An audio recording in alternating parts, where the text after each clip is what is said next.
Hello viewers, welcome to Rachel Bangla BD. প্রথমেই বলবো খুবই ডেঞ্জারাস ফ্যান আউটরেস হচ্ছে কোডি রোডসের উইনিং নিয়ে, মানে সে যে রেসেলমিনিয়াতে টাইটেল রিটেন করেছে সেটা নিয়ে খুবই আউটরেস হচ্ছে। যখনই র্যান্ডি অর্টনকে সে 1-2-3 কাউন্ট করে এবং টাইটেলটা রিটেন করে, সাথে সাথে ফ্যানরা এখান থেকে চলে যায়। আপনারা ভিডিওতে দেখতেই পাচ্ছেন ফ্যানরা এরিনা লিভ করতেছে। ভিডিওতে দেখাই যাচ্ছে লোকেরা পিছনে তাকাচ্ছেই না যে অর্টন তাকে অ্যাটাক করবে কিনা, মানে এটার পর কি হবে, সে জিতেছে কিছুই দেখতেছে না। তারা সোজা এক্সিট 1-2-3 হয়েছে, তারাও 1-2-3 করে বের হয়ে যাচ্ছে। আবার আপনারা এটা মনে করেন না যে প্রত্যেকটা ফ্যানই চলে এসেছে, অধিকাংশ ফ্যান চলে এসেছে। আবার রেসেলমিনিয়াতে এমন হয় যে রেসেলমিনিয়া দেখতে দেখতে লেট হয়ে যায়, তারপরের দিনের রেসেলমিনিয়াতে তারা মিস করে, মানে সময় মতো আসতে পারে না, এই জন্য তারা তাড়াতাড়ি বের হয়ে হোটেলে চলে যায়। যারা চলে যাচ্ছে তারা হয়তো চিন্তা করেছে যে টাইম ওয়েস্ট করে লাভ কি, কালকে তো আসতেই হবে।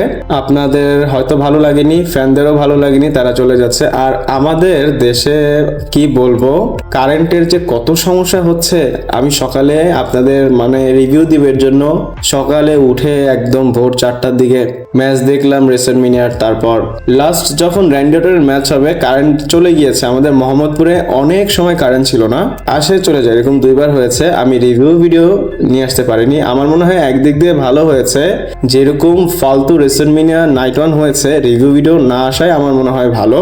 আমার রেসেলমিনিয়া একদমই ভালো লাগেনি। কোডি রোডস যে জিতেছে এটার ভিডিওতে ডিসলাইকের পরিমাণ আবার বেড়ে গিয়েছে।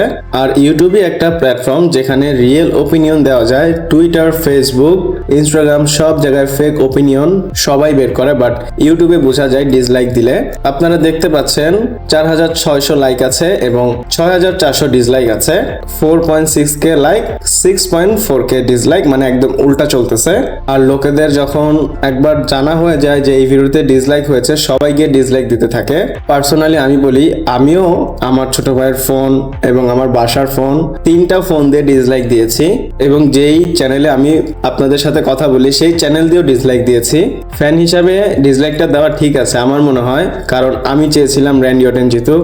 আপনারা কেউ ডিসলাইক দিয়েছেন কিনা আমাকে কমেন্ট করে জানাবেন। এরপর কোডি রোডসের একটা ফটো আপনাদের দেখাবো। আমি আপনাদের সাদা কালো এবং কালার করে দুইটাই দেখাই, আশা করি ইউটিউব প্রবলেম করবে না। আমি চাচ্ছিলাম লাইভ ফটোটা আপনাদের দেখাবো, বাট সাদা কালো ছাড়া উপায় নেই, ইউটিউব প্রবলেম করতেছে। আপনার স্ক্রিনে দেখতেই পাচ্ছেন কোডি রোডস তার চোখ খুলতে পারতেছে না। আর কেন খুলতে পারতেছে না? চোখে সোয়েলিং হচ্ছে। এবং আমি দেখলাম অনেকে উল্টাপাল্টা কমেন্ট করতেছে যে কোডি রোডসের চোখটাই মনে হয় বের হয়ে গিয়েছে, অনেকে মনে করতেছে চোখটা গলে গিয়েছে, বের হয়ে গেছে। এমন কিছুই না, চোখের পর্দা সে খুলতে পারতেছে না, পানি বের হচ্ছে, সোয়েলিং হচ্ছে এর জন্য। একটাবার চিন্তা করেন, যদি চোখটা ফুটেই যেত তাহলে কি অবস্থা হতো। আবার এমন না যে এখন যে অবস্থা আছে খুবই ভালো, এটাও খুবই ব্রুটাল। কোডি রোডসের চোখ খুলতে প্রবলেম হচ্ছে, আর আমাদের আপনাদের যদি চোখ খুলতে প্রবলেম হয় আমাদেরও তো খারাপ লাগে, কোডিরও খারাপ লাগতেছে। এরপর আমরা র্যান্ডি অর্টনের বিষয়ে কথা বলবো। আর রেসেলমিনিয়ার পর র্যান্ডি অর্টনেরও একটা ভিডিও সামনে এসেছে। রেসেলমিনিয়া যখন অফ এয়ার গিয়েছে তারপরে এই ভিডিওটা আপনারা দেখতেই পাচ্ছেন, র্যান্ডি অর্টন গরিলা পজিশনের দিকে যাচ্ছে। র্যান্ডি অর্টন, কোডি রোডস দুজনই ম্যাচের মধ্যে ব্লাডেড ছিল। আর র্যান্ডি অর্টন এইভাবে খুঁড়িয়ে খুঁড়িয়ে হাঁটতেছে র্যাম্পের উপর, একদম যে পারফেক্টলি হেঁটে যাচ্ছে এমনটা না, সে নিজেকে টেনে নিয়ে যাচ্ছে, মানে ধাক্কা দিয়ে হাঁটতেছে। আপডেটে এটা এসেছিল যে র্যান্ডি অর্টন ইনজুরিতে আছে, বাট ওরকম সিরিয়াস ইনজুরি না। বাট এখন থেকে বোঝা যাচ্ছে র্যান্ডি অর্টনের কোনো না কোনো প্রবলেম হচ্ছে। ইভেন আমরা ম্যাচেও যখন দেখলাম র্যান্ডি অর্টন আরকে যখন পজিশন নিবে তখন তার প্রবলেম হচ্ছিল। আর এটা কি রিয়েল ইনজুরি কিনা সেটা আমরা জানতে পারবো, আরো আপডেট আসবে। র্যান্ডি অর্টন যে এইভাবে যাচ্ছে এটা ডাব্লিউডাব্লিউই ক্যাপচারও করতেছে, আলাদাভাবে হয়তো তারা পোস্টও করতে পারে। পার্সোনালি ভাই র্যান্ডি অর্টন যে হেরেছে আমার খুবই খারাপ লেগেছে। রেসেলমিনিয়া কোডি রোডস আসার পর থেকে আপনারা একটা জিনিস দেখেন, স্টোরি পুরো রিপিট হচ্ছে, সবকিছু কোডি রোডসকে ঘিরেই হচ্ছে, এটা খুবই ফালতু লাগতেছে আমার কাছে। এরপর আপনাদের যে আপডেটটা দিব সেটা হচ্ছে রেসেলমিনিয়াতে আমরা খুবই অ্যাডস দেখেছি, যারা লাইভ দেখেছি। এখানে আমি বলবো রেসেলমিনিয়া আমরা অ্যাডসে দেখেছি নাকি অ্যাডসে রেসেলমিনিয়া দেখেছি, কারণ দুইটাই সমান সমান ছিল, আমরা বুঝতেই পারিনি রেসেলমিনিয়া দেখতেছি নাকি অ্যাডস দেখতেছি। আমি আপনাদের দেখাই, আপনারা এখানে ডেটা দেখতে পাচ্ছেন। ইন রিং রেসলিং টাইমে, মানে যখন রেসলিং হয়েছে তখন 1 ঘন্টা 26 মিনিট, টোটাল 7টা ম্যাচ হয়েছে। 7টা ম্যাচে ডাব্লিউডাব্লিউই রেসলিং দেখিয়েছে 1 ঘন্টা 26 মিনিট। এবং এই রেসেলমিনিয়াতে যদি আমরা অ্যাডের কথা বলি, অ্যাড হয়েছে 1 ঘন্টা 14 মিনিট। দেখেন রেসলিং এর থেকে 12 মিনিট কম আমাদের অ্যাডই দেখিয়েছে। অ্যাডস এবং রেসলিং একদম 50-50 আমাদের দেখিয়েছে রেসলম্যানিয়াতে। এছাড়াও তো আরো অনেক কিছু হয়েছে, ড্রামা আমি বলবো, এই সেগমেন্ট ওই সেগমেন্ট, এইখানে ওইখানে, তারপর আপনার সেলিব্রিটিরা চলে এসেছে। এবং আপনাদের বলে দিই, যখন ভেন্স সেগমেন্ট ছিল রেসলম্যানিয়াতে একটু অ্যাডস আসতো না, সামার স্ল্যামে আসতো না, যত বড় পেপার ভিউ গুলো ছিল একটাতেও অ্যাডস আসতো না। কিন্তু এখন দেখেন অ্যাডস দিয়ে আমাদের রেসলম্যানিয়া দেখায়। আপনারা যদি অ্যাডস বাদ দেন 4টা 5টা 6টা 7টা 8টা 4 ঘন্টায় WWE আমাদের 1 ঘন্টা 30-26 মিনিট 1 ঘন্টা 26 মিনিট রেসলিং দেখিয়েছে, 1 ঘন্টা 14 মিনিট অ্যাডস দেখিয়েছে, আর বাকি সময়টা মানে বাকি 1 ঘন্টা অন্য সেগমেন্ট গুলো করিয়েছে। আমি চাই না নাইট টুতে এমন কিছু হোক, নাইট টুতে এমন কিছু হোক যেটা দেখে লোকেদের যে ঘাটতি সেটা পূরণ হয়। এরপরে আপনাদের যে আপডেটটা বলবো সেটা শুনে আপনাদের রাগ হবে, কারণ রেসলম্যানিয়াতে WWE একটা ফ্যানকে ব্যান করেছে। আইসি স্পিডের যে একটা ফুটেজ সেটা সে পোস্ট করেছে এবং সেটা আপলোড করার কারণে WWE তাকে ব্যান করে দিয়েছে। কোনো রিজন বলেনি, জাস্ট স্টেডিয়াম থেকে উঠিয়ে স্টেডিয়াম থেকে বের করে দিয়েছে। অ্যালিজিয়ান স্টেডিয়ামের যে সিকিউরিটি তাদেরকে ইউজ করে এই ফ্যানটাকে বের করে দিয়েছে। আর রিজন ছাড়া যদি একজনকে বের করে দেয় এটা খুবই রং, এটা খুবই আমি বলবো খারাপ জিনিস। আপনি রিজন দিয়ে তাকে বের করে দেন, তাকে ব্যান করে দেন, কোনো সমস্যা নেই। রিজন ছাড়া একটা মানুষকে জোর জবরদস্তি বের করা উচিত না।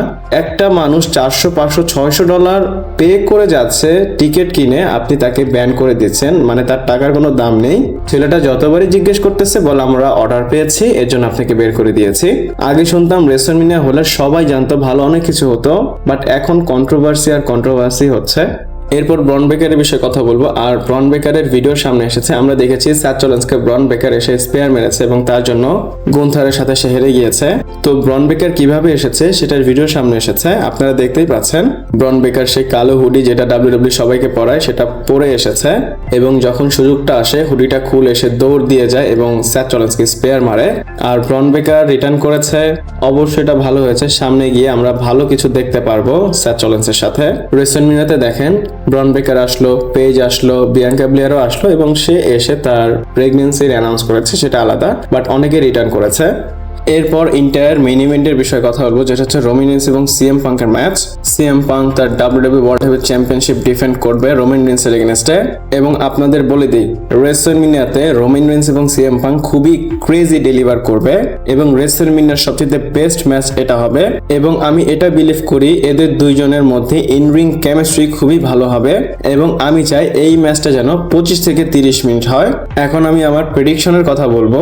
আমি প্রথমে ব্যাখ্যা না দিয়ে রোমান রিন্স পক্ষ নিলাম, মানে রোমান রিন্স জিতবে। এবং আপনাদের আবারও বলি, যদি রোমান রিন্স না জিতে, রোমান রিন্সের রয়্যাল রাম্বল উইন করা, 2টা মাসের বিল্ড করা সবকিছু নষ্ট হয়ে যাবে। রেসলম্যানিয়ার পর যদি সেমই হয় তাহলে তো রেসলম্যানিয়া হওয়ার কোনো মানে হয় না। রেসলম্যানিয়া একটা রিফ্রেশ দেয় আমাদের, নতুন অনেক চ্যাম্পিয়ন দেখতে পারি। তো সেই ক্ষেত্রেও রোমান রিন্স চ্যাম্পিয়ন হবে। এক কথায় বলবো, ফাইনাল সিন রেসলম্যানিয়ার এন্ডিংয়ে রোমানের কাছে চ্যাম্পিয়ন থাকবে। আপনারা এই ম্যাচের উপর প্রেডিকশন অবশ্যই কমেন্ট করে জানাবেন। আই হোপ আপনারা ভালো ইনফরমেশন পেয়েছেন। যদি ইনফরমেশন পেয়ে থাকেন অবশ্যই ভিডিওটাকে লাইক করবেন, চ্যানেলটাকে সাবস্ক্রাইব করবেন, ফ্রেন্ডদের সাথে শেয়ার করবেন। পরবর্তী ভিডিওতে আবার দেখা হচ্ছে।